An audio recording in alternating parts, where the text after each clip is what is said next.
But let's just start with OBJ. And this is what I'm going to say to you, Jonas. This is why, for all the people who are ready to anoint the Cleveland Browns, they're going to win the Super Bowl, they're going to do this, they're going to do that. Look at them, look at the team on paper. I'm not there. I'm not there for two reasons.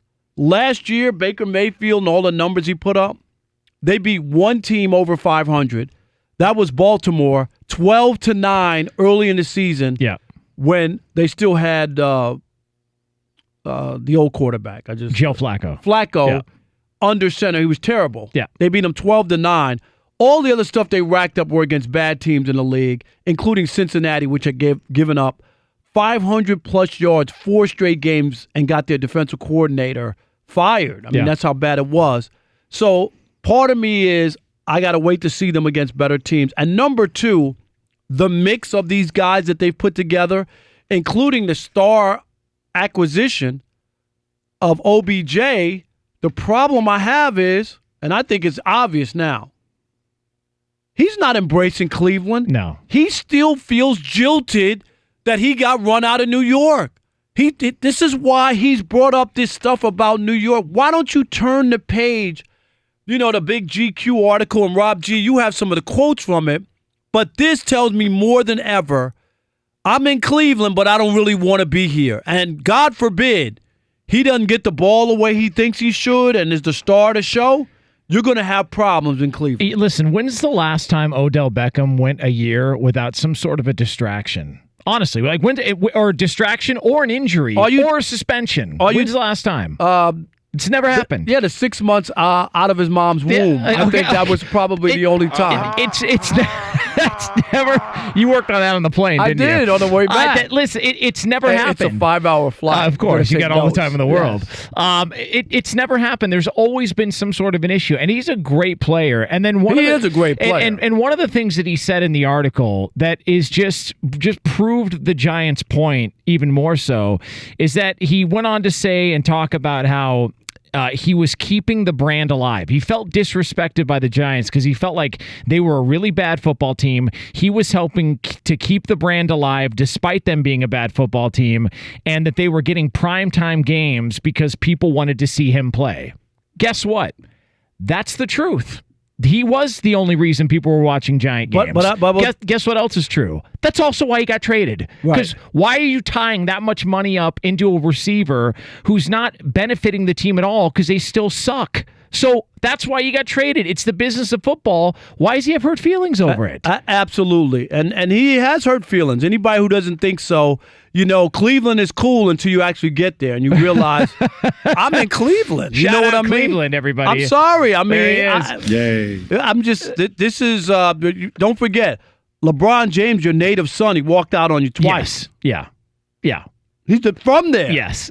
And wasn't good enough. Well, did OBJ get it? Did you get the memo? It's also the reason why the big three went to Miami. LeBron was trying to get them to go to Cleveland. They weren't coming. And Chris Bosh, I think, was like, we go ahead and pass. I'm going to Miami. You're coming with us or what? And then they made the decision. And that's what I'm saying. So I think this has a chance of blowing up if this thing doesn't work between them. And I guess, Rob G., you have the quotes, right? I do have the quotes, guys. He was asked in the GQ article what his initial thoughts were about getting traded.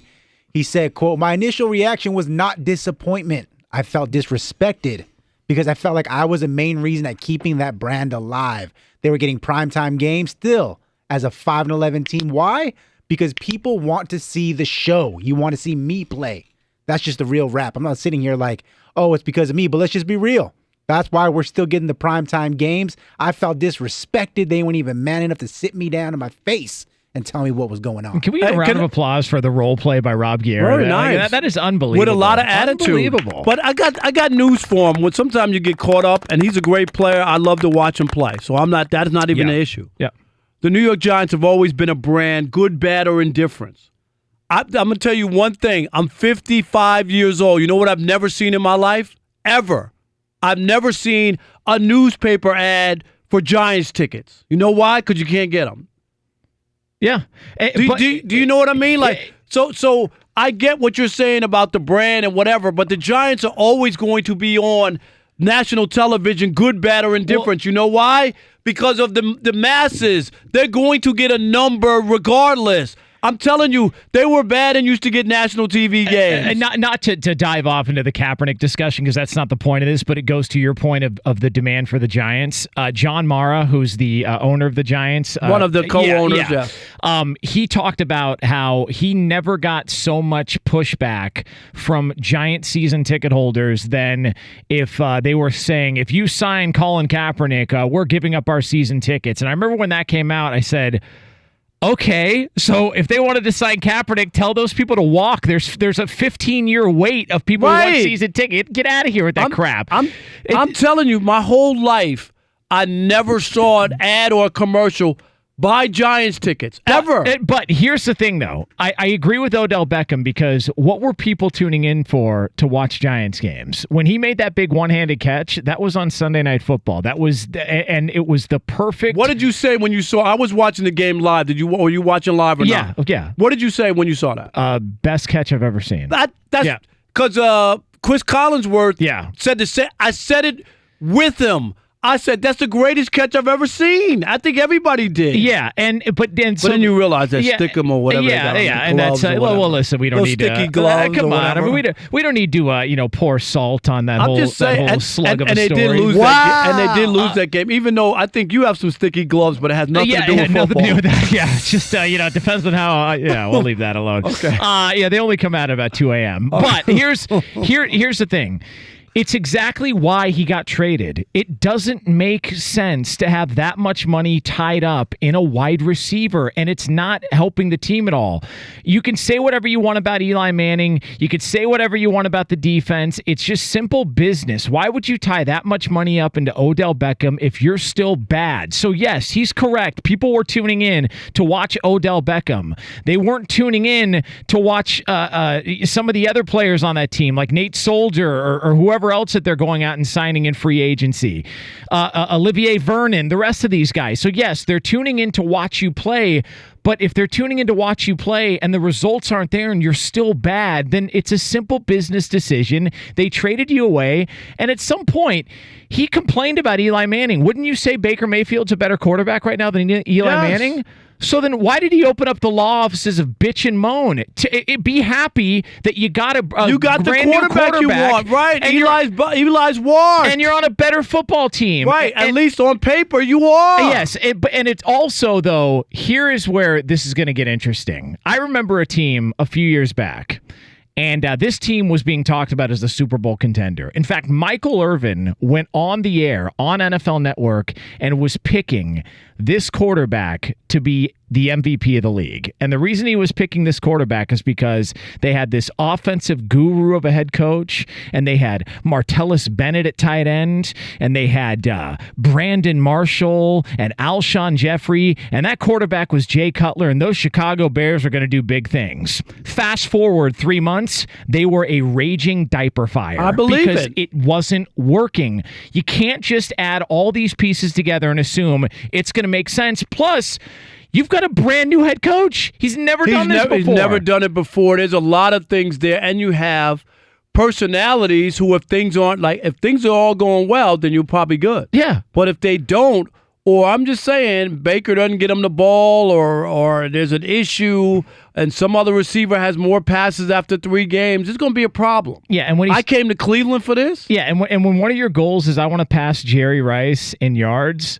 So what happens if you're on pace during the season to not track and catch up with Jerry Rice in yards? Then what happens? You think he's not thinking about that in the back of his head? He is. Oh, no, as long as we win. Okay, but it's just so premature to even be talking about that. You know what I mean? You should just go to Cleveland. Stop talking about the Giants. It's done. You got to move on. You got your big contract from them. Disrespected. They made you the highest paid player, the highest paid wide receiver. How could you be disrespected? That makes no sense to me. And of course, I don't know the reporter who I think he was on Undisputed, right, from GQ, but I would have been like, disrespect. Didn't they make you the highest paid wide receiver? It's crazy. Like, I would have pushed back on that. It's totally crazy. And him being in New York only helped his brand. Yeah. And so you have to take that into account. You know what they say about somebody who always talks about their ex? They're not over their ex. No. Move on, man. It's pretty obvious. So I just don't get it. Our telephone number, we want you to chime in, 877-99 on Fox. We're talking about OBJ and whether or not this is going to work in Cleveland, because obviously he's still bent out of shape about what happened in New York, and he doesn't sound like a guy who's moved on. He sounds like he's got his panties in a bunch still about New York. Yeah, it's at some point you just got to embrace what it is that Cleveland is and be excited about what you have. It's a better football situation than the one that he was in. So if he's that bothered by what happened in New York, it's clearly because maybe he feels like he lost a lot of momentum on where his career was headed off the field, and maybe he takes a step back in Cleveland. But you got a better quarterback, you got a better supporting cast, talent-wise, right. At least talent-wise. And plus, man, the expectations aren't going to be what they are in New York. Like, this is the best case scenario for Odell Beckham, because you know how it goes in New York. If you go 9-7 and you're the Giants, people are pissed. Right. They're disappointed. You go 9-7 in Cleveland, they're building statues after you. Like, they won a game last year, and there were these Bud Light coolers to where chains automatically fell off and beer came out. Like, it was amazing because they won one game. When I was in Cleveland for the All-Star game, it was unbelievable. You know, I went past the arena. I don't think they call it the Q anymore. Is the new name? Not the Gundarian anymore? No, that's long gone. And they have a statue of LeBron, and I thought it was very apropos. He has a basketball in one hand and a suitcase in the other. Okay. So is that what it is? Is that the one where he's like, they show him and one of his feet is off the ground and on the bottom of his foot is like a Cleveland Cavaliers fan? Is that what it is? He's walking on top. Is that what it is? Unbelievable. All right, 877-99 on Fox. We want you to jump in. Marty in Kentucky, you're on the Odd Couple, Fox Sports Radio. Marty, what's happening, bud? Hey, Rob, glad to have you back. Happy Magic City Monday. Thank you, bud. How are you? Oh, that was quick. I'm good. My prediction is gonna be. I'm good, Marty. Thanks, man. Yeah, don't forget Jonas now. Oh, Jonas. I apologize, Jonas. How are you doing, Jonas? Forget about me. Just move on. I think this is the ingredients for failure, considering OBJ's history and his attitude. It looks like to me with Jarvis Landry out there, and that's his best friend, and right, they played together and all that. Yes, they played together at LSU. But the way I see it is, Jarvis has already developed a chemistry with Baker Mayfield, and Jarvis is a high volume receiver. He runs great routes and he catches a lot of balls. He actually beats ODB throughout his career in receptions. And if Baker and him have better chemistry and he's running those cross routes and he's getting more targets, that, he's going to say something. And then Baker, he's not the guy that's going to sit back and not say anything back. So I could really see some turmoil there in Cleveland. No doubt about it. Yeah, no, but let me tell you something. Find me a more interesting team to watch next year. No, they got all the stuff that you need for it to be compelling. So I'm not even going to sit here and tell you that. I didn't buy in though that they're a slam dunk to win the division. I didn't either. They're going to the Super Bowl and all this other crazy talk that we've heard since they made these moves. What about Adam in Indiana? You're on the Odd Couple, Fox Sports Radio. What's up, Adam?